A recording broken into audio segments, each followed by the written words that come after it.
Hello, good people. This is Realtor Collins. You already know I'm the one that gave you the very best in real estate investment.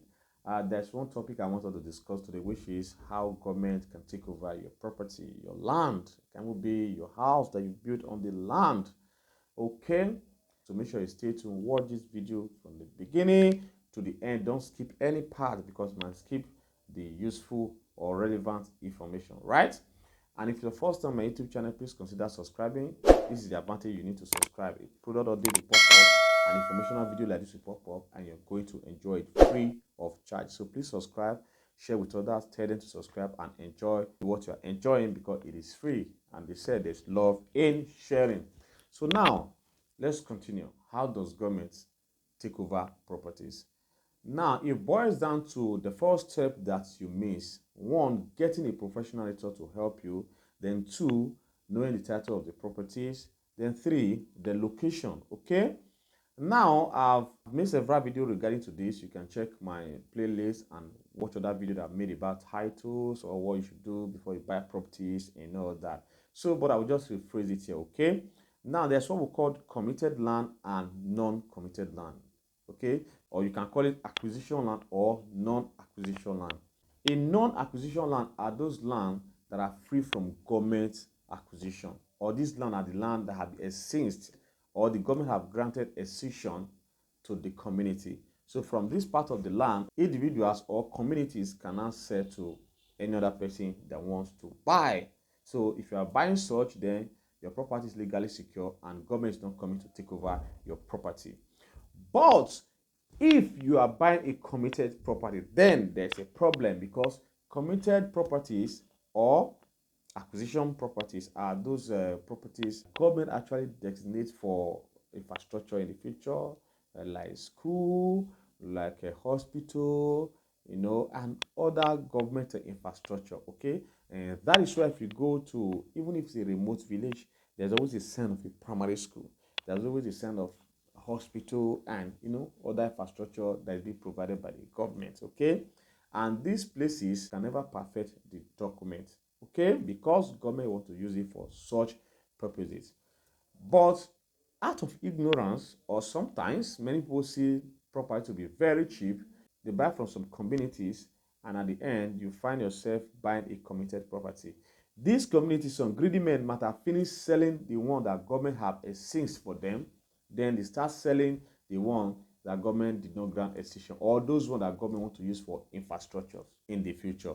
Just because you see a land is playing doesn't mean that that land is actually free. Okay, because development in the community or in a place is a step-by-step approach, right? So if you go ahead and buy a property that is committed or a property that belongs to the government, there's no way you can perfect that document and that property will be taken from you in future. Okay, so if you want to get a good property, contact Realtor Collins. My number is the one showing on the screen.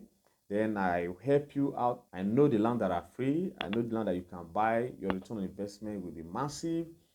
Then your property is legally secured. You buy and go and rest assured that your property is safe. Okay, so this is how government can take over an individual property because you bought a government property. It is not the government that sold it for you. You bought it from an individual and it's a committed property. Government might not come in the next 10 years, 20 years.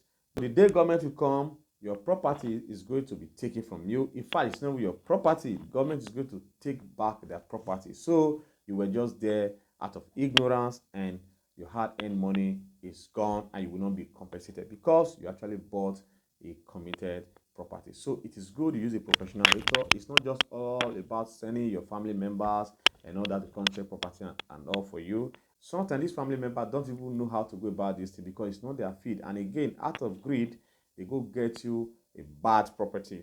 That was the time I went to check a property for somebody and the client almost paid. Family member made the client pay just because what they want to gain. I found out that that property is a committed land and it's a land that government wants to use for agriculture. Can you imagine that? Okay, so most of the people that are greedy, especially for my people in diaspora, your family member right here in Nigeria really want to milk you, then they will want to get a place that is very cheap where they can make more money. Then they just sell the land and they know you are not coming in the next 2-3 years to 10 years, or you are never developing any time soon. and they can't even do proper investigation before they buy that property for you. They just believe it's my brother. So, and at the end, now quarter now will quarter rich. Barakata and go village, go settle am. And at the end, the family member will tell you, please, we have to settle this. You can't kill your brother because of land. When we're coming to this life, we did not come with money, we did not come with land and all that. But I mean, that's a hard story because your hard-earned money is gone and it's very painful. Okay, so if you don't want to experience such situation, make sure you contact Realtor Collins, and I will give you the very best in anywhere you want to invest your money. My number is on the screen. And again, don't forget to subscribe to this YouTube channel, turn on the notification bell, like this video, share with others. Until I come away next time, I will say bye for now.